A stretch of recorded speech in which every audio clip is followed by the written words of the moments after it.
Hello, everyone, and welcome to the episode 29 of JustDario Cigar Time. What a big, beautiful mess we are in, right? I'm not just talking about the so called big, beautiful bill, currently sparking heated debate in the United States, but also the economic situation as a whole. The gap between public and privately sourced data on the economy has widened to levels that are frankly absurd. Even Wall Street economists, who typically don't question public data, are starting to raise eyebrows. Well, if they don't, people will soon question their ability to do their jobs. Today, we'll also dive into what central banks have been up to because last week we saw one of the largest monetary interventions and money printing operation in recent times. However, mainstream media barely touched upon it. People should be asking why. As I'll explain, this last round of intervention wasn't just one central bank acting alone. Oh no. It was a coordinated effort across major central banks and their respective governments. Finally, in the last part of today's podcast, I'll provide an update on AI.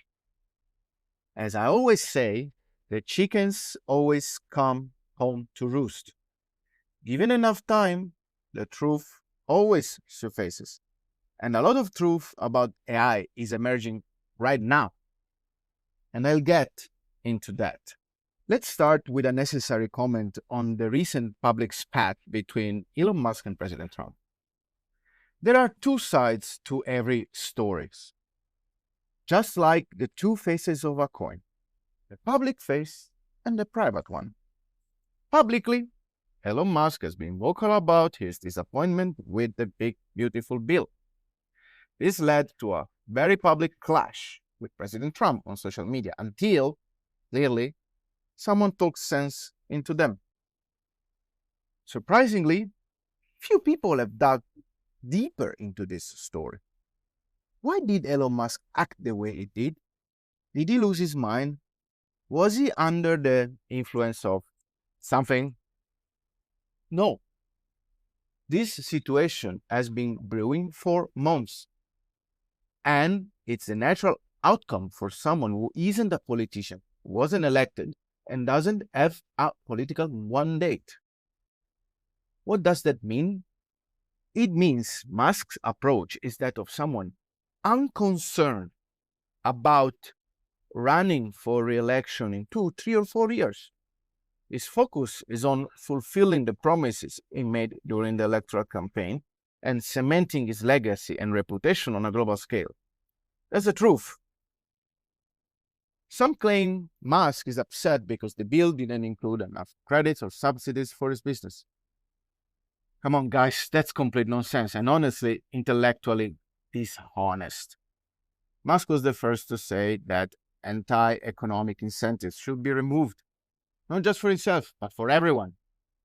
Yet, in this big, beautiful bill, what was saved on one side was simply relocated to another. That's how politics works. Politicians are financed.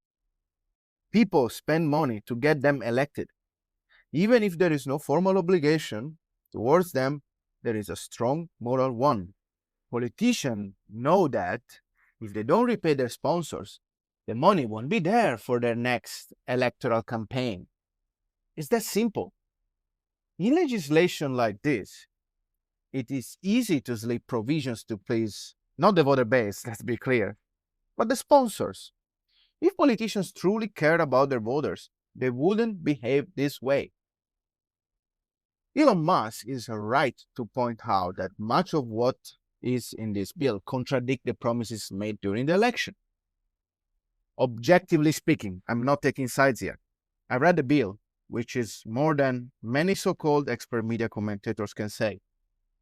If you do the math, this bill will undoubtedly increase US deficit spending, with all the consequences we discussed before.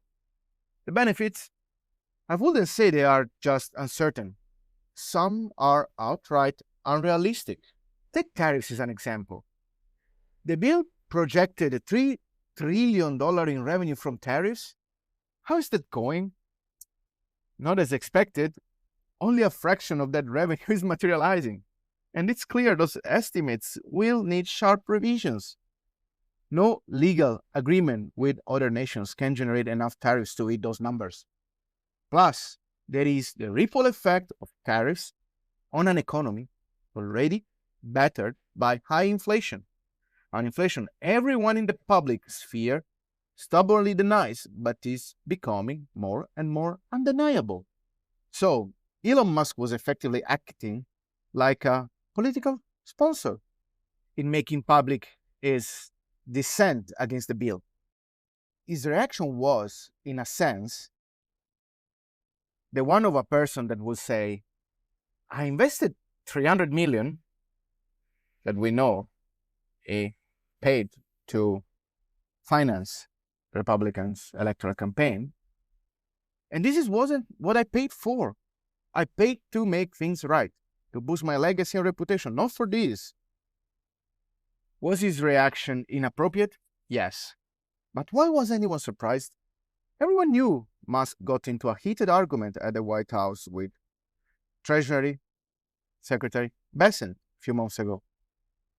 More details about that argument are surfacing, and they're not pretty. Was Musk really targeting President Trump? I don't think so. He was aiming at those betraying the mandate given to the president or using Trump's figure as a cover to pursue their own interests. I won't mince words here. Treasury Secretary Besson is a prime target of Musk's frustration. Why? The man is frankly underperforming.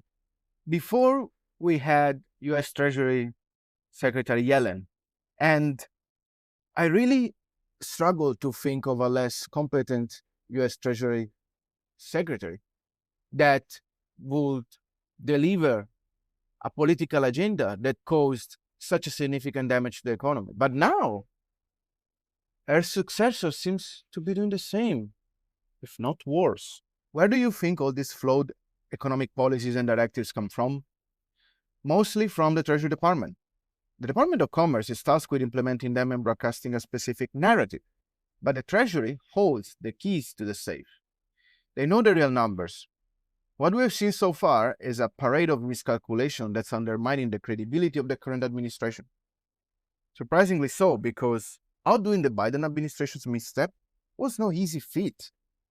To wrap up on this point, Musk wasn't defending his own interests. He was defending his legacy and his investment. It should concern everyone when the administration issues statements threatening massive consequences if Musk were to found the opposition. Is this how democracy works? Is this what free speech looks like? No, it isn't. But this isn't just a US problem. It's happening worldwide. We know it. Every country has simply its own rules, unwritten dynamics, and power balances. Anyone who believes we live in a pure democracy should look at the facts. The actions of those supposedly defending the interests of citizens often benefit a tiny fraction of the population. The same fraction that, coincidentally, pays taxes and funds them. It's obvious when you do the math.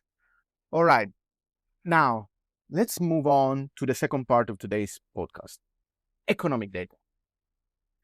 A headline for the Wall Street Journal this week noted that Wall Street economists are starting to question the truthfulness of public data, particularly from the United States.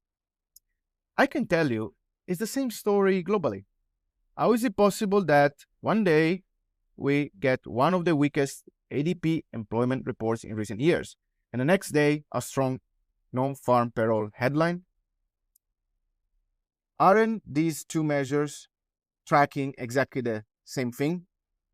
Yet, somehow, the gap between them is so wide, it's becoming like a figurative scream of pain. This week, we'll get US CPI data. What can we expect?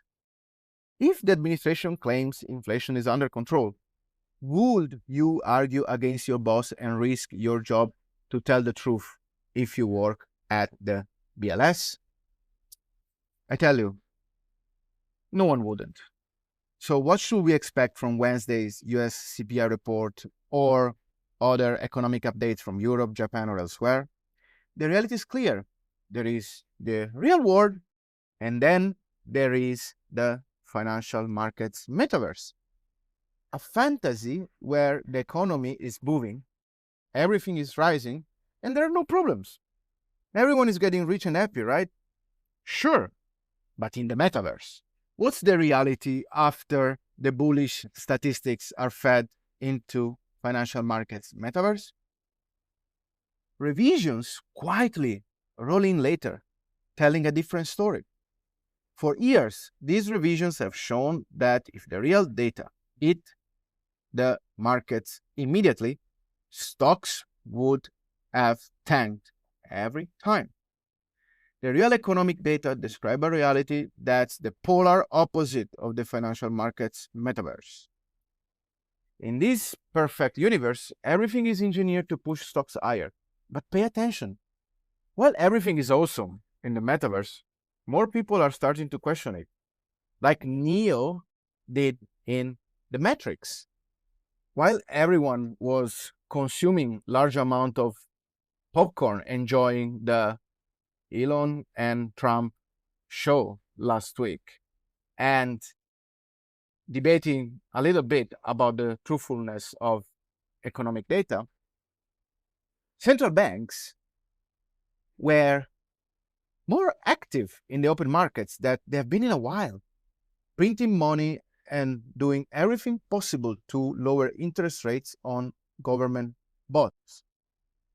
It's not just the Bank of Japan this time. Central banks are coordinating. The Bank of Japan is already backtracking on promises to slow down purchases of Japanese government bonds. How else they can maintain yield curve control otherwise? They're losing the grip on the market though. So here is where the Japanese government stepped in, announcing JGB buybacks. These buybacks aren't funded by a government surplus. They are simply issuing short-term notes to buy back longer-term bonds. Anyone familiar with economic mechanics will tell you this is reckless. Yet, these actors are so reliant on central bank money printing that they assume there will always be demand for short-term notes because central banks there hold the strongest grip. Last week, Japan wasn't alone. The Bank of England is doing the very same with short-term market operations, handling £68 billion through those that, let's not forget, were supposed to be temporary emergency measures. And where does that money go? Of course, to buy long-term yields and bring yields on them down. The US Treasury Department also performed its largest ever Treasury buyback this week. Under Secretary Yellen, the Treasury embarked on a buyback program that has been so reckless and so poorly thought that today the US Treasury Department is still dealing with how to refinance $7 trillion of debt expiring. How this can be managed while the administration, with its big beautiful bill, is moving in the opposite direction, effectively making things worse?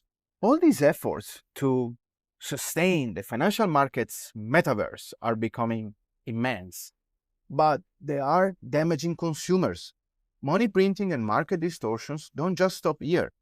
They fuel inflation, the very inflation officials deny because they are not measuring it properly.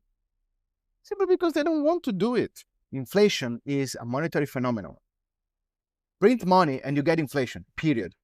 Where it manifests can be accurately predicted, but it usually hits several parts of the economy at the same time: financial assets, real estate, consumer goods. Everyone feels these in real life, no matter what public data claims. If you measure inflation without hedonic adjustments, seasonal tweaks, or political filters, you'll see the truth. Purchasing power is eroding at a blistering pace. All this talking about metaverse and distorted reality bring us to the final part of today's podcast, an update on AI. The AI reality is becoming a metaverse within the financial markets metaverse, because here the math isn't adding up either, as I've been saying for a very long time, like a hopeless broken record. Last week, I wrote a long post on X followed by an article to explain why what we are seeing with AI has little to do with intelligence, and all the revenues projections supporting the narrative are complete nonsense. It's simply the output of sophisticated mathematical models designed to create the illusion of thinking. But there is no real cognition behind it. And now I'm not alone in saying this anymore. Apple, that now is the third largest company in the world, published a paper on this. Some might claim Apple's pushing its own narrative because it meets the AI bandwagon. But read the paper. Anyone who understands algorithms, vectors, or machine learning and AI LLM model can see that large language models are creating an illusion of intelligence. That is also the title of this paper.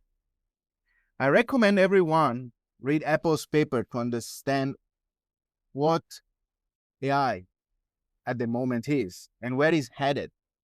I'm not saying LLMs aren't a powerful tool. They are, but they don't reason or possess intelligence. They are highly sophisticated search engines that use pattern recognition to produce outputs that feel human-like. But that's not intelligence. It's an illusion. An illusion, or better say, disillusion, that extends beyond the technology per se. TSMC recently announced that its $100 billion commitment to invest in the US isn't feasible within the promised timeline. Wow, really? What a surprise. We already knew SoftBank and OpenAI didn't have the funds for their hundreds of billions of dollars of pledges. We knew countries promising trillions in US investments didn't have the money to do so because what they pledged was even bigger than their own economy. Then there is the much hyped deal between NVIDIA and UAE that was broadcast so much by mainstream media, pushed the stock higher ahead of its earning, but that in reality was far from finalized. Yet NVIDIA stock didn't drop. It kept going up. Do you see how illogical this financial markets metaverse is? The boundaries of reasons are being stretched. People are cherry-picking what to believe, conditioned by a narrative they've been fed for so long that they can't see the reality anymore. Tell me, how do you expect to build massive energy-intensive data center in regions where temperatures can hit 50 degrees Celsius? It's not impossible, but it's wildly impractical and anti-economic. Anyone with a basic understanding called this out as a nonsense from the start. But markets didn't care. They're fed bullish narratives that they like and keep running. The common thread across all these topics I laid out today about this metaverse is that clearly things are being stretched towards a breaking point. It is becoming so costly to sustain all these matrix-like reality. A perfect world in an alternate universe while the real world crumbles.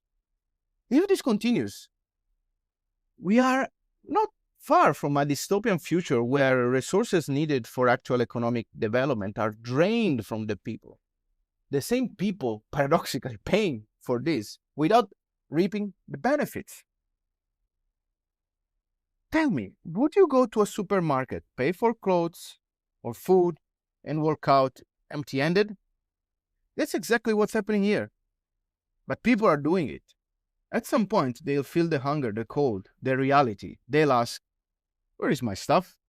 They realize that inflation and poor economic policies have not only cost them money, but also forced them to downgrade their lives to a point where they rebel.